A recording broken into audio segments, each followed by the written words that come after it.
सकता है असर, पेट्रोल डीजल भी हो सकता है महंगा। ਕੰਪਨੀਆਂ ਕੋਲ ਮੈਨੂੰ ਲੱਗਦਾ ਕਿ ਜ਼ਿਆਦਾ ਮਾਰਜਨ ਨਹੀਂ ਹੁੰਦਾ ਹੈਗਾ। ਕੰਪਨੀਆਂ ਨੇ ਤਾਂ ਰੇਟ ਵਧਾਉਣੇ ਹੀ ਪੈਣੇ ਨੇ, ਜਿਵੇਂ ਕਿ HPCL ਦੇ ਡਾਇਰੈਕਟਰ ਨੇ ਕਹਿਤਾ ਹੈ ਕਿ ਹੋਰ ਕੰਪਨੀਆਂ ਦੇ ਡਾਇਰੈਕਟਰਸ ਨੇ ਵੀ ਕਹਿਣਾ ਕਿ ਅਸੀਂ ਜ਼ਿਆਦਾ ਦੇਰ ਤੱਕ ਰੇਟ ਨਹੀਂ ਹੋਲਡ ਕਰ ਸਕਦੇ। ਡਾਇਰੈਕਟ ਸੇਲਸ ਜਿਹੜੀਆਂ ਕਰਦੀਆਂ ਨੇ ਉਹਨੂੰ ਉਹਦੇ ਜੇ ਰੇਟ ਦੇ ਹਿਸਾਬ ਨਾਲ ਦੇਖਿਆ ਜਾਵੇ ਤਾਂ 9 ਰੁਪਏ 10 ਰੁਪਏ ਦਾ ਫਰਕ ਇਸ ਵੇਲੇ ਹੈਗਾ। ਕਰੂਡ ਦਾ ਜਿਹੜਾ ਕੱਚੇ ਤੇਲ ਦਾ ਰੇਟ ਜੇ ਵੱਧਦਾ ਹੈ ਤਾਂ ਘਟਦਾ ਹੈਗਾ, ਉਹਦੇ ਨਾਲ ਸਾਡੇ ਰੇਟ ਜਿਹੜੇ ਹੈਗੇ ਵੱਧਦੇ ਘਟਦੇ ਨੇ। 10% ਤੇ ਐਮਬਾਰਗੋ ਲੱਗ ਗਈ ਹੈਗੀ ਹੈ ਕਿ ਉਹ ਐਕਸਪੋਰਟ ਨਹੀਂ ਕਰ ਸਕਦੇ, ਤਾਂ ਉਹ 10% ਦਾ ਡੈਫੀਸਿਟ ਪੂਰਾ ਕਰਨਾ ਔਖਾ ਹੋਏਗਾ। ਉਹ ਡਿਮਾਂਡ ਦਾ ਸਪਲਾਈ ਦਾ ਗੈਪ ਦੇ ਨਾਲ ਹੋਏਗਾ ਕਿ ਰੇਟ ਜਿਹੜੇ ਹੈਗੇ ਆ ਉਹ ਇੰਟਰਨੈਸ਼ਨਲ ਬਾਜ਼ਾਰ ਵਿੱਚ ਕੱਚੇ ਤੇਲ ਦੇ ਵੱਧ ਜਾਣਗੇ।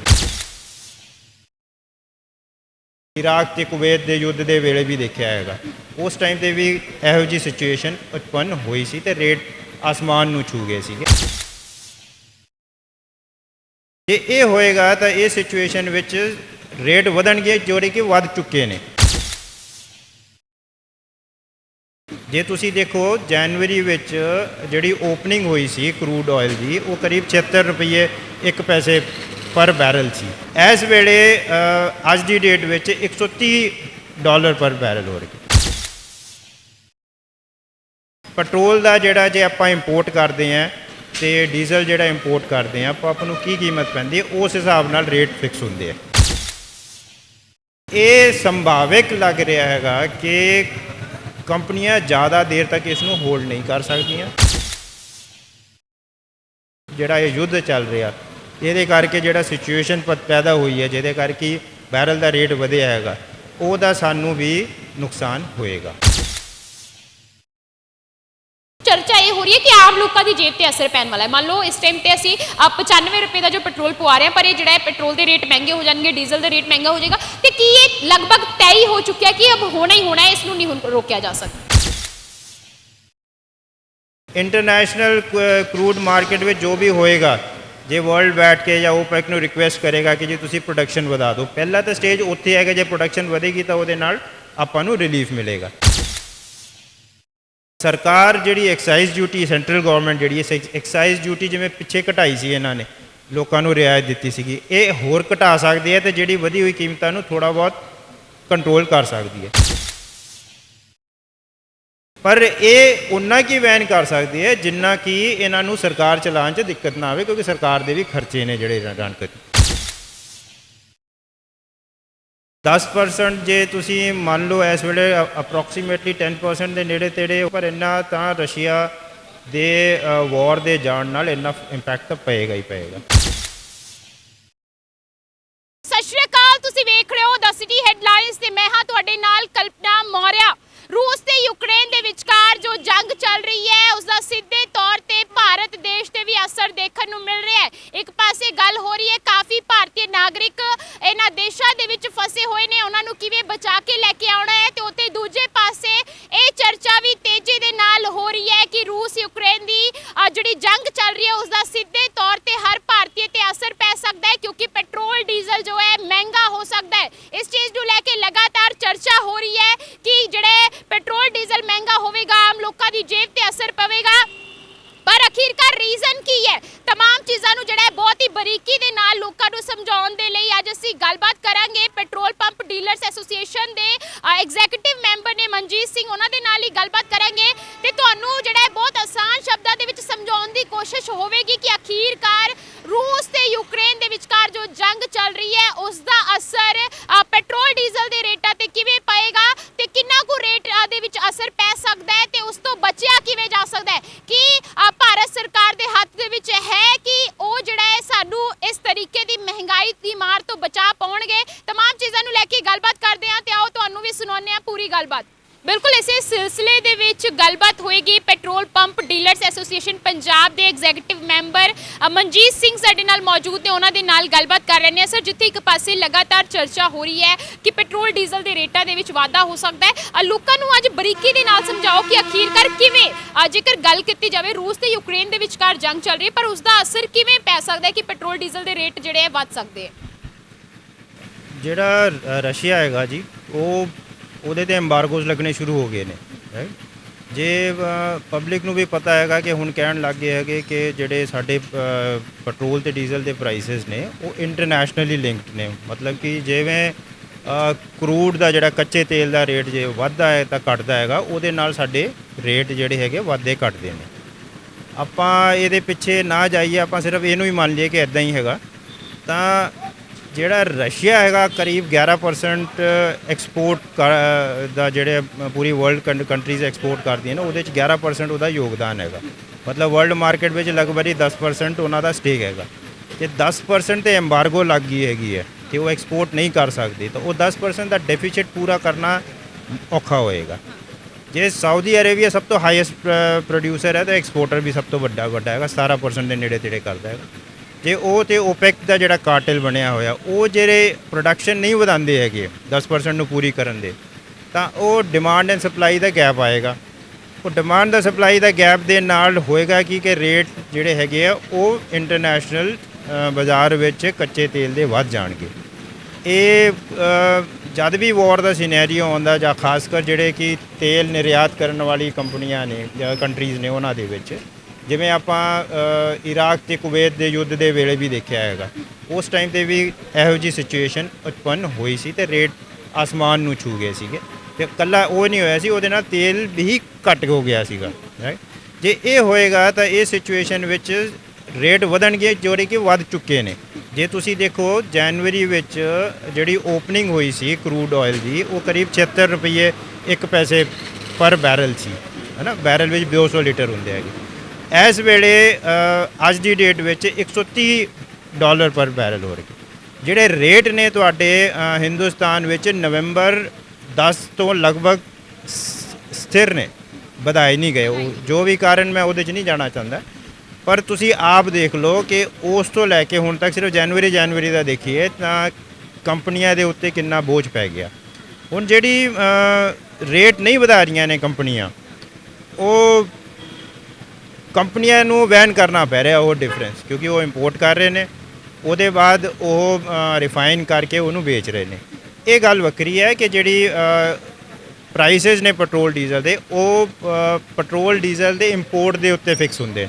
80% ਤੇ 20% ਦਾ ਰੇਸ਼ੋ ਹੈਗਾ ਲਗਭਗ। ਇਹਦੇ 'ਚ ਵੀ ਕਲੈਰਿਟੀ ਕੋਈ ਨਹੀਂ ਦਿੱਤੀ ਸਰਕਾਰ ਨੇ ਕਿ ਰੇਟ ਕਿਵੇਂ ਬਣਾਉਂਦੇ ਆ। ਅਤੇ ਇਹ ਪੈਟਰੋਲ ਦਾ ਜਿਹੜਾ ਜੇ ਆਪਾਂ ਇੰਪੋਰਟ ਕਰਦੇ ਹਾਂ ਅਤੇ ਡੀਜ਼ਲ ਜਿਹੜਾ ਇੰਪੋਰਟ ਕਰਦੇ ਹਾਂ ਆਪਾਂ ਨੂੰ ਕੀ ਕੀਮਤ ਪੈਂਦੀ ਹੈ, ਉਸ ਹਿਸਾਬ ਨਾਲ ਰੇਟ ਫਿਕਸ ਹੁੰਦੇ ਆ। ਉਹਦੇ 'ਚ ਥੋੜ੍ਹਾ ਜਿਹਾ ਕੰਪਨੀਆਂ ਕੋਲ ਮਾਰਜਨ ਹੁੰਦਾ ਹੈਗਾ, ਲੇਕਿਨ ਉਹ ਮਾਰਜਨ ਵੀ ਕੰਪਨੀਆਂ ਕੋਲ ਇਸ ਵੇਲੇ ਨਹੀਂ ਹੋਏਗਾ, ਕਿਉਂਕਿ ਇੰਨਾ ਰੇਟ ਦਾ ਡਿਫਰੈਂਸ ਆ ਚੁੱਕਿਆ। ਤੋ ਇਹ ਸੰਭਾਵਿਕ ਲੱਗ ਰਿਹਾ ਹੈਗਾ ਕਿ ਕੰਪਨੀਆਂ ਜ਼ਿਆਦਾ ਦੇਰ ਤੱਕ ਇਸ ਨੂੰ ਹੋਲਡ ਨਹੀਂ ਕਰ ਸਕਦੀਆਂ। ਹੁਣ ਇਹਦੇ ਵਿੱਚ ਤੁਹਾਡੇ ਜਿਹੜੇ ਬਾਕੀ ਕੁਐਸਚਨ ਹੋਣਗੇ ਮੈਂ ਦੇਖਦਾ ਕੀ ਹੈਗਾ, ਪਰ ਇਸ ਵੇਲੇ ਤਾਂ ਇਹ ਸੰਭਾਵਿਕ ਲੱਗ ਗਿਆ ਕਿ ਜਿਹੜੇ ਇੰਟਰਨੈਸ਼ਨਲ ਜਿਹੜਾ ਇਹ ਯੁੱਧ ਚੱਲ ਰਿਹਾ, ਇਹਦੇ ਕਰਕੇ ਜਿਹੜਾ ਸਿਚੁਏਸ਼ਨ ਪੈਦਾ ਹੋਈ ਹੈ, ਜਿਹਦੇ ਕਰਕੇ ਬੈਰਲ ਦਾ ਰੇਟ ਵਧਿਆ ਹੈਗਾ, ਉਹਦਾ ਸਾਨੂੰ ਵੀ ਨੁਕਸਾਨ ਹੋਏਗਾ। ਸਰ, ਜਿਹੜੀ ਗੱਲ ਹੋ ਰਹੀ ਹੈ ਕਿ ਜੋ ਇੰਟਰਨੈਸ਼ਨਲ ਮਾਰਕੀਟ ਦੇ ਵਿੱਚ ਕਰੂਡ ਆਇਲ ਦਾ ਰੇਟ ਜਿਹੜਾ ਇਸ ਤਰੀਕੇ ਦਾ ਵੱਧ ਗਿਆ ਹੈ, ਅਤੇ ਜੇਕਰ ਗੱਲ ਕੀਤੀ ਜਾਵੇ ਜੋ ਚਰਚਾ ਇਹ ਹੋ ਰਹੀ ਹੈ ਕਿ ਆਮ ਲੋਕਾਂ ਦੀ ਜੇਬ ਤੇ ਅਸਰ ਪੈਣ ਵਾਲਾ ਹੈ। ਮੰਨ ਲਓ ਇਸ ਟਾਈਮ ਤੇ ਅਸੀਂ 95 ਰੁਪਏ ਦਾ ਜੋ ਪੈਟਰੋਲ ਪਵਾ ਰਹੇ ਹਾਂ, ਪਰ ਇਹ ਜਿਹੜਾ ਹੈ ਪੈਟਰੋਲ ਦੇ ਰੇਟ ਮਹਿੰਗੇ ਹੋ ਜਾਣਗੇ, ਡੀਜ਼ਲ ਦਾ ਰੇਟ ਮਹਿੰਗਾ ਹੋ ਜਾਏਗਾ, ਤੇ ਕੀ ਇਹ ਲਗਭਗ ਤੈਅ ਹੀ ਹੋ ਚੁੱਕਿਆ ਕਿ ਅਬ ਹੋਣਾ ਹੀ ਹੋਣਾ ਹੈ, ਇਸ ਨੂੰ ਨਹੀਂ ਹੁਣ ਰੋਕਿਆ ਜਾ ਸਕਦਾ? ਇਹ ਤਾਂ ਨਹੀਂ ਕਿਹਾ ਜਾ ਸਕਦਾ ਕਿ ਤੈਅ ਹੋ ਗਿਆ, ਕਿਉਂਕਿ ਸਰਕਾਰਾਂ ਨੇ ਜੇ ਹੁਣ ਤੱਕ ਹੋਲਡ ਕੀਤਾ ਹੈ ਤਾਂ ਅੱਗੇ ਵੀ ਹੋਲਡ ਕਰ ਸਕਦੇ ਯਾਰ, ਰਿਆਇਤ ਦੇ ਸਕਦੇ ਕਿ ਰੇਟ ਜਿੰਨਾ ਡਿਫਰੈਂਸ ਹੈਗਾ ਉਹਨਾਂ ਨਾ ਡਿਫਰੈਂਸ ਕਸਟਮਰ ਨੂੰ ਪਾਸ ਕਰਕੇ ਕਸਟਮਰ ਨੂੰ ਸੇਫਗਾਰਡ ਕੀਤਾ ਜਾਵੇ। ਹੁਣ ਇਹਦੇ 'ਚ ਮੈਡਮ ਇੰਟਰਨੈਸ਼ਨਲ ਕਰੂਡ ਮਾਰਕੀਟ ਵਿੱਚ ਜੋ ਵੀ ਹੋਏਗਾ, ਜੇ ਵਰਲਡ ਬੈਠ ਕੇ ਜਾਂ ਓਪੈਕ ਨੂੰ ਰਿਕੁਐਸਟ ਕਰੇਗਾ ਕਿ ਜੀ ਤੁਸੀਂ ਪ੍ਰੋਡਕਸ਼ਨ ਵਧਾ ਦਿਓ, ਪਹਿਲਾ ਤਾਂ ਸਟੇਜ ਉੱਥੇ ਹੈਗਾ, ਜੇ ਪ੍ਰੋਡਕਸ਼ਨ ਵਧੇਗੀ ਤਾਂ ਉਹਦੇ ਨਾਲ ਆਪਾਂ ਨੂੰ ਰਿਲੀਫ ਮਿਲੇਗਾ। ਦੂਜੀ ਚੀਜ਼ ਇਹ ਹੈ ਕਿ ਸਰਕਾਰ ਜਿਹੜੀ ਐਕਸਾਈਜ਼ ਡਿਊਟੀ, ਸੈਂਟਰਲ ਗਵਰਨਮੈਂਟ ਜਿਹੜੀ ਐਕਸਾਈਜ਼ ਡਿਊਟੀ ਜਿਵੇਂ ਪਿੱਛੇ ਘਟਾਈ ਸੀ, ਇਹਨਾਂ ਨੇ ਲੋਕਾਂ ਨੂੰ ਰਿਆਇਤ ਦਿੱਤੀ ਸੀਗੀ, ਇਹ ਹੋਰ ਘਟਾ ਸਕਦੀ ਹੈ ਅਤੇ ਜਿਹੜੀ ਵਧੀ ਹੋਈ ਕੀਮਤਾਂ ਨੂੰ ਥੋੜ੍ਹਾ ਬਹੁਤ ਕੰਟਰੋਲ ਕਰ ਸਕਦੀ ਹੈ। ਫਿਰ ਸਟੇਟ ਦੀ ਸਰਕਾਰਾਂ ਆ ਜਾਂਦੀਆਂ ਨੇ। ਸਟੇਟ ਦੀ ਸਰਕਾਰ ਨੇ ਵੀ ਵੈਟ ਪਿਛਲੀ ਵਾਰੀ ਘਟਾਇਆ ਸੀਗਾ, ਹੋ ਸਕਦਾ ਇਹ ਫਿਰ ਘਟਾ ਦੇਣ ਥੋੜ੍ਹਾ ਬਹੁਤ ਅਤੇ ਉਹ ਵੀ ਵਹਿਨ ਕਰ ਲੈਣ, ਪਰ ਇਹ ਉਨਾ ਕੀ ਵਹਿਨ ਕਰ ਸਕਦੇ ਹੈ ਜਿੰਨਾ ਕਿ ਇਹਨਾਂ ਨੂੰ ਸਰਕਾਰ ਚਲਾਉਣ 'ਚ ਦਿੱਕਤ ਨਾ ਆਵੇ, ਕਿਉਂਕਿ ਸਰਕਾਰ ਦੇ ਵੀ ਖਰਚੇ ਨੇ ਜਿਹੜੇ ਰਨ ਕਰ। ਕੰਪਨੀਆਂ ਕੋਲ ਮੈਨੂੰ ਲੱਗਦਾ ਕਿ ਜ਼ਿਆਦਾ ਮਾਰਜਨ ਨਹੀਂ ਹੁੰਦਾ ਹੈਗਾ। ਕੰਪਨੀਆਂ ਨੇ ਤਾਂ ਰੇਟ ਵਧਾਉਣੇ ਹੀ ਪੈਣੇ ਨੇ, ਜਿਵੇਂ ਕਿ HPCL ਦੇ ਡਾਇਰੈਕਟਰ ਨੇ ਕਹਿਤਾ ਹੈ ਕਿ ਹੋਰ ਕੰਪਨੀਆਂ ਦੇ ਡਾਇਰੈਕਟਰਸ ਨੇ ਵੀ ਕਹਿਣਾ ਹੈ ਕਿ ਅਸੀਂ ਜ਼ਿਆਦਾ ਦੇਰ ਤੱਕ ਰੇਟ ਨਹੀਂ ਹੋਲਡ ਕਰ ਸਕਦੇ। ਸਰ ਜਿਹੜਾ ਰੇਟ ਹੋਲਡ ਕਰਨ ਦੀ ਗੱਲ ਹੋ ਰਹੀ ਹੈ, ਇਹ ਆਪਾਂ ਗੱਲ ਕਰ ਰਹੇ ਹਾਂ ਕਿ ਇੰਡੀਆ ਦੇ ਵਿੱਚ ਜੇਕਰ ਗੱਲ ਕੀਤੀ ਜਾਵੇ ਨਵੰਬਰ ਤੋਂ ਹੀ ਜਿਹੜਾ ਹੈ ਕਾਫੀ ਹੱਦ ਤੱਕ ਰੋਕਿਆ ਹੋਇਆ ਗਵਰਨਮੈਂਟ ਨੇ। ਪਰ ਜੇਕਰ ਗੱਲ ਕੀਤੀ ਜਾਵੇ ਜੰਗ ਦੀ ਜੋ ਰੂਸ ਤੇ ਯੂਕਰੇਨ ਦੇ ਵਿੱਚ ਚੱਲ ਰਹੀ ਹੈ, ਉਹ ਫਿਲਹਾਲ ਹਾਲ ਦੇ ਵਿੱਚ ਹੀ ਸ਼ੁਰੂ ਹੋਈ ਹੈ, ਥੋੜਾ ਟਾਈਮ ਹੋਇਆ ਹੈ ਅਤੇ ਕਿ ਹਲੇ ਦੇ ਵਿੱਚ ਕਾਫੀ ਕਰੂਡ ਆਇਲ ਦੇ ਰੇਟ ਦੇ ਵਿੱਚ ਕਾਫੀ ਵਾਧਾ ਦੇਖਣ ਨੂੰ ਮਿਲਿਆ, ਜੋ ਬੈਰਲ ਦੇ ਹਿਸਾਬ ਨਾਲ ਕਾਫੀ ਵੱਧ ਗਏ ਨੇ, ਕੁਝ ਇਦਾਂ ਦਾ ਵੀ ਹੋਇਆ। ਬਿਲਕੁਲ ਹੋਇਆ ਜੀ। ਉਹ 100 ਰੁਪਏ ਤੋਂ ਥੱਲੇ ਸੀ, 100 ਰੁਪਏ ਤੋਂ ਉੱਪਰ ਪਹੁੰਚ ਗਿਆ ਇਹ ਇੰਨੇ ਦਿਨਾਂ 'ਚ ਹੀ। ਤੇ ਹੁਣ ਪ੍ਰੈਡਿਕਸ਼ਨਸ ਜਿਹੜੀ ਕਈ ਦੇਖੀ ਜਾਏ ਤਾਂ ਪ੍ਰੈਡਿਕਸ਼ਨਸ ਵਿੱਚ ਤਾਂ ਕਹਿ ਰਿਹਾ ਕਿ $150 ਕ੍ਰਾਸ ਕਰ ਜਾਏਗਾ, ਰਾਈਟ। ਹੁਣ ਕਿੰਨਾ ਅੱਗੇ ਜਾਏਗਾ ਇਹਦੀ ਕੋਈ ਲਿਮਿਟ ਨਹੀਂ ਪਤਾ ਹੈਗਾ, ਕਿਉਂਕਿ ਇਹ ਕਿਸੇ ਦੇ ਹੱਥ 'ਚ ਨਹੀਂ ਹੈਗੀ। ਇਹ ਸਪਲਾਈ ਐਂਡ ਡਿਮਾਂਡ ਜਿਹੜੀ ਸਿਨੈਰੀਓ ਹੈਗਾ ਤੁਹਾਡਾ ਓਪਨ ਮਾਰਕੀਟ ਵਿੱਚ ਇੰਟਰਨੈਸ਼ਨਲ ਕਰੂਡ ਉਹ ਡਿਸਾਈਡ ਕਰੇਗਾ ਕਿੱਥੇ ਰੇਟ ਜਾਂਦੇ ਹੈਗੇ। ਜੇਕਰ ਜੋ ਗੱਲ ਕੀਤੀ ਜਾ ਰਹੀ ਹੈ ਕਿ ਹੋ ਸਕਦਾ ਹੈ $150 ਤੱਕ ਵੀ ਪਹੁੰਚ ਜਾਏ ਬੈਰਲ ਦੇ ਹਿਸਾਬ ਦੇ ਨਾਲ, ਅਤੇ ਜੇਕਰ ਗੱਲ ਕੀਤੀ ਜਾਵੇ ਜੀ ਇਸੇ ਹਿਸਾਬ ਨਾਲ ਰੇਟ ਵਧਦੇ ਰਹੇ ਅਤੇ ਕਿੰਨੂੰ ਮੰਨ ਲਓ ਜੋ ਗੱਲ ਕਰ ਰਹੇ ਜੋ ਲੋਕ ਚਰਚਾ ਹੋ ਰਹੀ ਹੈ ਹਰ ਪਾਸੇ ਕਿ ਪੈਟਰੋਲ ਡੀਜ਼ਲ ਦੇ ਰੇਟ ਵੱਧ ਸਕਦੇ ਨੇ, ਲੋਕਾਂ ਦੇ ਵਿੱਚ ਵੀ ਪੈਨਿਕ ਕ੍ਰੀਏਟ ਹੋਇਆ ਪਿਆ ਕਿ ਅੱਛਾ ਰੇਟ ਵੱਧ ਜਾਣਗੇ ਅਤੇ ਹਰ ਕੋਈ ਜਿਹੜੀ ਅਲੱਗ-ਅਲੱਗ ਅਮਾਉਂਟ ਸੁਣ ਰਿਹਾ ਕਿ ਇੰਨਾ ਰੇਟ ਵੱਧ ਸਕਦਾ, ਇੰਨਾ ਰੇਟ ਵੱਧ ਸਕਦਾ ਹੈ। ਜੋ ਹਲੇ ਤੱਕ ਤੁਸੀਂ ਜੋ ਧਿਆਨ ਦੇ ਰਹੇ ਹੋ ਹੈ ਨਾ, ਉਹਦੇ ਨਾਲ ਤੁਸੀਂ ਕੀ ਤੁਹਾਡੇ ਸਾਹਮਣੇ ਕੀ ਆਇਆ ਕਿ ਕਿੰਨਾ ਕੁ ਰੇਟ ਜਿਹੜਾ ਵਧਣ ਦੇ ਚਾਂਸਸ ਹੈਗੇ ਆ, ਕਿਉਂਕਿ ਹਲੇ ਤੱਕ ਕੁਝ ਵੀ ਆਪਾਂ ਡਿਸਾਈਡ ਨਹੀਂ ਕਰ ਸਕਦੇ, ਕੁਝ ਵੀ ਅਸੀਂ ਨਹੀਂ ਕਰ ਸਕਦੇ, ਉਹ ਤਾਂ ਆਉਣ ਵਾਲਾ ਸਮਾਂ ਦੱਸੇਗਾ। ਪਰ ਹਲੇ ਤੱਕ ਜੋ ਪਿਕਚਰ ਕਲੀਅਰ ਹੋ ਰਹੀ ਹੈ ਥੋੜੀ ਬਹੁਤ, ਕਿੰਨੇ ਕੁ ਰੇਟ ਦੇ ਵਿੱਚ ਵਾਧਾ ਹੋ ਸਕਦਾ ਹੈ? ਜੋ ਇਹਦੇ ਵਿੱਚ ਕਹਿਣਾ ਬਹੁਤ ਮੁਸ਼ਕਿਲ ਹੈ, ਜਿਵੇਂ ਤੁਸੀਂ ਕਹਿ ਰਹੇ ਹੋ। ਮੈਂ ਜੇ ਕਹੂੰਗਾ ਤਾਂ ਮੈਂ ਵੀ ਇੱਕ ਕੈਲਕੂਲੇਟਡ ਗੈਸ ਹੀ ਲਵਾਂਗਾ। ਉਹ ਗੈਸ ਟੋਟਲੀ ਫੇਲ ਵੀ ਹੋ ਸਕਦਾ, ਟੋਟਲੀ ਰੈਲੇਵੈਂਟ ਵੀ ਹੋ ਸਕਦਾ ਹੈਗਾ। ਜੋ ਮੈਨੂੰ ਲੱਗਦਾ ਹੈਗਾ ਜੋ ਕੰਪਨੀਆਂ ਇਸ ਵੇਲੇ ਡਾਇਰੈਕਟ ਸੇਲਸ ਜਿਹੜੀਆਂ ਕਰਦੀਆਂ ਨੇ ਉਹਨੂੰ ਉਹਦੇ ਜੇ ਰੇਟ ਦੇ ਹਿਸਾਬ ਨਾਲ ਦੇਖਿਆ ਜਾਵੇ ਤਾਂ 9 ਰੁਪਏ 10 ਰੁਪਏ ਦਾ ਫਰਕ ਇਸ ਵੇਲੇ ਹੈਗਾ। ਲੇਕਿਨ ਉਹਨਾਂ ਦੇ ਕੋਲ ਕਿੰਨਾ ਸਟਾਕ ਪੋਜੀਸ਼ਨ ਹੈਗੀ ਹੈ, ਕਿੰਨਾ ਉਹਨਾਂ ਨੇ ਪੁਰਾਣੇ ਹੈਜਿੰਗ ਕੀਤੀ ਹੋਈ ਹੈ, ਕਿੰਨੇ ਉਹਨਾਂ ਨੂੰ ਕੰਪਨੀਜ਼ ਨੂੰ ਕਿਸ ਰੇਟ ਤੇ ਤੇਲ ਆ ਰਿਹਾ ਹੈਗਾ, ਉਹ ਸਭ ਸਾਨੂੰ ਅਸੀਂ ਪ੍ਰੀਵੀ ਨਹੀਂ ਹੈਗੇ ਤਾਂ ਅਸੀਂ ਦੱਸ ਨਹੀਂ ਸਕਦੇ।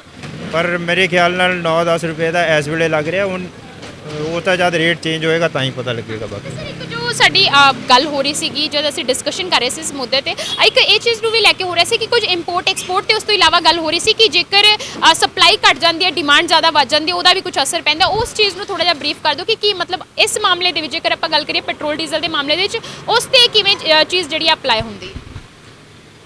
ਕੋਈ ਵੀ ਚੀਜ਼ ਦਾ ਜਦ ਘਾਟਾ ਹੁੰਦਾ ਜੀ ਤਾਂ ਉਹਦਾ ਰੇਟ ਵੱਧਦਾ ਹੀ ਹੈ। ਇਹ ਤਾਂ ਮਾਰਕੀਟ ਪ੍ਰਿੰਸੀਪਲਸ ਹੈਗੇ ਆ ਇਕਨੋਮਿਕਸ ਦੇ। ਤੇ 10% ਜੇ ਤੁਸੀਂ ਮੰਨ ਲਓ ਇਸ ਵੇਲੇ ਅਪਰੋਕਸੀਮੇਟਲੀ 10% ਦੇ ਨੇੜੇ ਤੇੜੇ ਹੋ ਸਕਦਾ, ਮੈਂ ਗਲਤ ਹੋਵਾਂ, ਪਰ ਇੰਨਾ ਤਾਂ ਰਸ਼ੀਆ ਦੇ ਵਾਰ ਦੇ ਜਾਣ ਨਾਲ ਇੰਨਾ ਇੰਪੈਕਟ ਤਾਂ ਪਏਗਾ ਹੀ ਪਏਗਾ। ਤੁਹਾਡੀ ਸ਼ਿਪਿੰਗ ਲਾਈਨਸ ਡਿਸਟਰਬ ਹੋਣਗੀਆਂ, ਬਾਕੀ ਚੀਜ਼ਾਂ ਡਿਸਟਰਬ ਹੋਣਗੀਆਂ, ਉਹਦੇ ਤੇ ਹਜੇ ਅਸੀਂ ਕਮੈਂਟ ਨਹੀਂ ਕਰ ਰਹੇ, ਕਿਉਂਕਿ ਕੱਲਾ ਤੇਲ ਤੁਹਾਡੇ ਪ੍ਰੋਡਕਸ਼ਨ ਦੀ ਨਹੀਂ ਹੈਗੀ, ਇੱਥੇ ਡਿਸਟ੍ਰੀਬਿਊਸ਼ਨ ਦਾ ਵੀ ਹੈਗਾ। ਡਿਸਟ੍ਰੀਬਿਊਸ਼ਨ ਦਾ ਨੈਟਵਰਕ ਵੀ ਮਹਿੰਗਾ ਹੋਏਗਾ ਤੇਲ ਦੀ ਕੀਮਤਾਂ ਵਧਣ ਨਾਲ। ਸੋ ਇਹ ਡੋਮੀਨੋਜ਼ ਇੰਪੈਕਟ ਜਿਵੇਂ ਕਹਿੰਦੇ ਹੈਗੇ, ਉਹ ਇੱਕ ਡੋਮੀਨੋ ਗਿਰੇਗਾ, ਦੂਜਾ ਗਿਰੇਗਾ, ਤੀਜਾ, ਇੱਦਾਂ ਰੇਟ ਦਾ ਜਿਹੜਾ ਵਧਣ ਦਾ ਪੈਟਰੋਲ ਡੀਜ਼ਲ ਦਾ ਜਿਹੜਾ ਹੈਗਾ ਉਹ ਖਾਮਿਆਜਾ ਤੁਹਾਨੂੰ ਬਾਕੀ ਚੀਜ਼ਾਂ ਦੀ ਕੰਜ਼ੰਪਸ਼ਨ ਤੇ ਵੀ ਪੈਣ ਵਾਲਾ ਹੈਗਾ, ਰਾਈਟ। ਸੋ ਇਹ ਸਿਚੁਏਸ਼ਨ ਹੈ।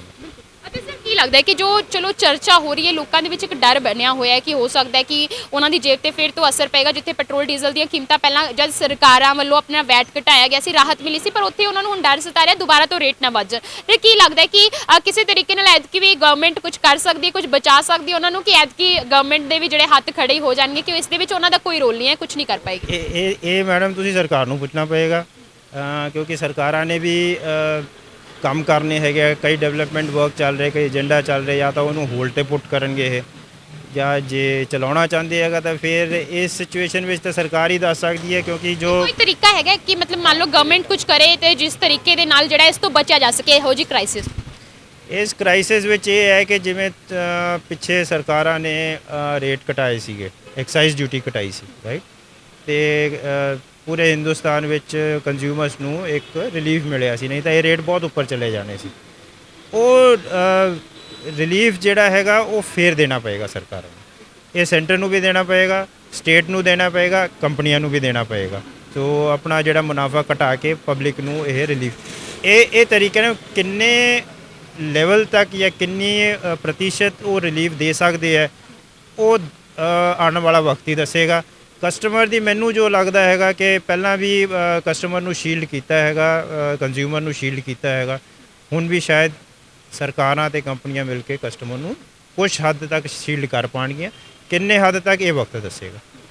ਸਰ ਇੱਕ ਸਭ ਤੋਂ ਅਖੀਰਲਾ ਬਸ ਸਵਾਲ ਹੋਏਗਾ, ਇੱਕ ਇਸ ਚੀਜ਼ ਨੂੰ ਵੀ ਲੈ ਕੇ ਜਿਹੜਾ ਹੈ ਆਮ ਲੋਕਾਂ ਦੇ ਵਿੱਚ ਬੜੀ ਤੇਜ਼ੀ ਦੇ ਨਾਲ ਚਰਚਾ ਹੋ ਰਹੀ ਹੈ ਕਿ ਅਗਲੇ ਹਫਤੇ ਤੋਂ ਜਾਂ ਅਗਲੇ ਦਿਨ ਤੋਂ ਜਾਂ ਆਉਣ ਵਾਲੇ 3-4 ਦਿਨਾਂ ਤੱਕ ਜਿਹੜੇ ਰੇਟ ਦੇ ਵਿੱਚ ਵਾਧਾ ਹੋ ਸਕਦਾ ਹੈ। ਇਹ ਕਿਵੇਂ ਗੈਸ ਲਗਾ ਰਹੇ ਨੇ ਲੋਕ, ਮਤਲਬ ਕਿਵੇਂ ਹੋ ਰਿਹਾ? ਕੁਛ ਇੱਦਾਂ ਦਾ ਤੁਹਾਡੇ ਵੀ ਮਤਲਬ ਜੋ ਤੁਸੀਂ ਚੀਜ਼ਾਂ ਆਬਜ਼ਰਵ ਕਰ ਰਹੇ ਹੋ, ਕੁਛ ਇਹੋ ਜਿਹੀ ਚੀਜ਼ਾਂ ਤੁਸੀਂ ਵੀ ਦਿਮਾਗ ਦੇ ਵਿੱਚ ਆ ਰਹੀਆਂ ਨੇ ਕਿ ਕਦੋਂ ਤੱਕ ਹੋ ਸਕਦਾ ਹੈ? ਜੋ ਲੋਕੀ ਕਹਿ ਰਹੇ ਉਹ ਤਾਂ ਜੀ ਪੋਲੀਟੀਕਲ ਡਿਸੀਜਨ ਦੇ ਉੱਤੇ ਕੁਐਸਚਨ ਕਰ ਰਹੇ, ਕਿਉਂਕਿ ਇਲੈਕਸ਼ਨ ਹੋ ਰਹੇ ਇਸ ਲਈ ਰੇਟ ਰੁਕਿਆ ਹੋਇਆ ਹੈ ਨਾ। ਹੁਣ ਉਹ ਤਾਂ ਸਰਕਾਰਾਂ ਦੱਸ ਪਾਉਣਗੀਆਂ। ਸਾਡੇ ਫਾਈਨੈਂਸ ਮਿਨਿਸਟਰ ਨੇ ਤਾਂ ਕਿਹਾ ਵਾ ਕਿ ਜੀ ਅਸੀਂ ਕੰਪਨੀਆਂ ਨੂੰ ਨਹੀਂ ਕਹਿੰਦੇ ਕਿ ਰੇਟ ਤੁਸੀਂ ਰੋਕਣੇ ਆ, ਪਰ ਰੇਟ ਰੁਕੇ ਹੋਏ ਨੇ ਇਲੈਕਸ਼ਨ ਕਰਕੇ ਜਾਂ ਕਿਸੇ ਕਾਰਨ ਕਰਕੇ, ਇਹ ਨਹੀਂ ਪਤਾ। ਤਾਂ ਲੋਕਾਂ ਨੂੰ ਤਾਂ ਆਲਰੇਡੀ ਰਿਲੀਫ ਮਿਲਿਆ ਹੋਇਆ ਹੈਗਾ। ਹੁਣ ਇਹ ਰਿਲੀਫ ਐਂਡ ਕਦ ਹੋਏਗਾ ਇਹ ਲੋਕਾਂ ਨੂੰ ਡਰ ਹੈਗਾ, ਰਾਈਟ। ਤਾਂ ਇਹ ਹੁਣ ਕੰਪਨੀਆਂ ਦੀ ਵੀ ਜੇਬ 'ਚੋਂ ਜਿੰਨਾ ਪੈਸਾ ਨਿਕਲ ਸਕਦਾ ਸੀ, ਜੇ ਨਿਕਲ ਜਾਏਗਾ ਉਹਦੇ ਬਾਅਦ ਉਹਨਾਂ ਦੇ ਵੀ ਹੱਥ ਖੜੇ ਹੋ ਜਾਣਗੇ ਤਾਂ ਰੇਟ ਵਧਣੇ ਸ਼ੁਰੂ ਹੋਣਗੇ ਹੀ ਹੋਣਗੇ। ਇਸ ਕਰਕੇ ਲੋਕੀ ਡਰੇ ਹੋਏ ਨੇ। ਉਹ ਬੈਂਚਮਾਰਕਿੰਗ ਇਹ ਕਰ ਰਹੇ ਕਿ ਜਿੱਦਣ ਇਲੈਕਸ਼ਨ ਖਤਮ ਹੋਣਗੇ, ਜਿਸ ਦਿਨ ਰਿਜ਼ਲਟ ਆ ਜਾਏਗਾ, ਉਸ ਦਿਨ ਰਿਜ਼ਲਟ ਜਾਂ ਜਿੱਦਣ ਰਿਜ਼ਲਟ ਆ ਜਾਏਗਾ ਉਸ ਦਿਨ ਤੋਂ ਰੇਟ ਵਧਣਗੇ। ਪਰ ਰੇਟ ਵਧਣੇ ਇਹ ਤਾਂ ਇਹ ਸਾਨੂੰ ਪਾਸਟ ਐਕਸਪੀਰੀਅੰਸ ਨੂੰ ਜੇ ਦੇਖਿਆ ਜਾਵੇ ਤਾਂ ਇਹ ਸਾਨੂੰ ਲੱਗਦਾ ਹੈਗਾ ਕਿ ਰੇਟ ਵਧਣਗੇ। ਕਿੰਨੇ ਵਧਣਗੇ ਇਹ ਸਾਨੂੰ ਵੀ ਨਹੀਂ ਪਤਾ ਹੈਗਾ, ਕਦੋਂ ਤੋਂ ਵਧਣਗੇ ਇਹ ਵੀ ਨਹੀਂ ਪਤਾ ਹੈਗਾ। ਪਰ ਮੈਨੂੰ ਨਹੀਂ ਲੱਗਦਾ ਹੈ ਕਿ ਕਸਟਮਰਸ ਨੂੰ ਇੰਨਾ ਡਰਨਾ ਚਾਹੀਦਾ, ਕਿਉਂਕਿ ਇਹ ਇੱਕਦਮ ਵਧਣ ਦੇ ਚਾਂਸਸ ਨਹੀਂ ਲੱਗਦੇ। ਇਹ ਹੌਲੀ ਹੌਲੀ ਕਰਕੇ ਸਰਕਾਰਾਂ ਜਿਹੜੀਆਂ ਇਹਨੂੰ ਥੋੜ੍ਹੀ ਜਿਹੀ ਇੰਕਰੀਜ਼ ਕਰਨਗੀਆਂ। ਬਹੁਤ ਬਹੁਤ ਧੰਨਵਾਦ ਮਨਜੀਤ। ਥੈਂਕ ਯੂ ਜੀ। ਬਿਲਕੁਲ ਇਹ ਅਸੀਂ ਗੱਲਬਾਤ ਕੀਤੀ ਹੈ ਪੈਟਰੋਲ ਪੰਪ ਡੀਲਰਸ ਐਸੋਸੀਏਸ਼ਨ ਦੇ ਜੋ ਐਗਜ਼ੀਕਿਊਟਿਵ ਮੈਂਬਰ ਨੇ ਮਨਜੀਤ ਸਿੰਘ, ਉਹਨਾਂ ਦੇ ਨਾਲ ਬੜੀ ਬਰੀਕੀ ਦੇ ਨਾਲ ਤੁਹਾਨੂੰ ਸਮਝਾਉਣ ਦੀ ਕੋਸ਼ਿਸ਼ ਕੀਤੀ ਹੈ ਕਿ ਅਖੀਰਕਾਰ ਜੋ ਬਾਰ-ਬਾਰ ਚਰਚਾ ਹੋ ਰਹੀ ਹੈ ਲੋਕਾਂ ਦੇ ਵਿਚਕਾਰ ਕਿ ਰੂਸ ਤੇ ਯੂਕਰੇਨ ਦੇ ਵਿਚਕਾਰ ਜੋ ਜੰਗ ਚੱਲ ਰਹੀ ਹੈ ਉਸ ਦਾ ਸਿੱਧੇ ਤੌਰ ਤੇ ਹੁਣ ਭਾਰਤ ਦੇਸ਼ ਤੇ ਵੀ ਅਸਰ ਪੈਣ ਵਾਲਾ ਹੈ ਤੇ ਭਾਰਤੀਆਂ ਤੇ ਵੀ ਅਸਰ ਪੈਣ ਵਾਲਾ ਹੈ, ਯਾਨੀ ਕਿ ਤੁਸੀਂ ਅਸੀਂ ਹਰ ਕਿਸੇ ਤੇ ਜਿਹੜਾ ਅਸਰ ਪੈਣ ਵਾਲਾ ਹੈ, ਕਿਉਂਕਿ ਗੱਲ ਹੋ ਰਹੀ ਹੈ ਕਿ ਪੈਟਰੋਲ ਡੀਜ਼ਲ ਦੇ ਰੇਟਾਂ ਦੇ ਵਿੱਚ ਜਿਹੜਾ ਹੈ ਵਾਧਾ ਹੋ ਸਕਦਾ ਹੈ ਤੇ ਉਸ ਨੂੰ ਬੜੀ ਬਰੀਕੀ ਦੇ ਨਾਲ ਸਮਝਿਆ ਗਿਆ ਕਿ ਅਖੀਰਕਾਰ ਕਿਵੇਂ ਅਸਰ ਪੈ ਰਿਹਾ। ਪਹਿਲਾਂ ਤਾਂ ਜੋ ਜਿਹੜਾ ਹੈ तमाम ਚੀਜ਼ਾਂ ਨੂੰ ਲੈ ਕੇ ਗੱਲਬਾਤ ਹੋਈ ਹੈ ਤੇ ਉਸ ਤੋਂ ਇਲਾਵਾ ਜੇਕਰ ਅਸਰ ਪਏਗਾ ਤੇ ਕਿੰਨੇ ਕੁ ਰੇਟਾਂ ਦੇ ਵਿੱਚ ਜਿਹੜਾ ਹੈ ਵਾਧਾ ਹੋ ਸਕਦਾ ਹੈ, तमाम ਚੀਜ਼ਾਂ ਨੂੰ ਲੈ ਕੇ ਗੱਲਬਾਤ ਕੀਤੀ ਹੈ।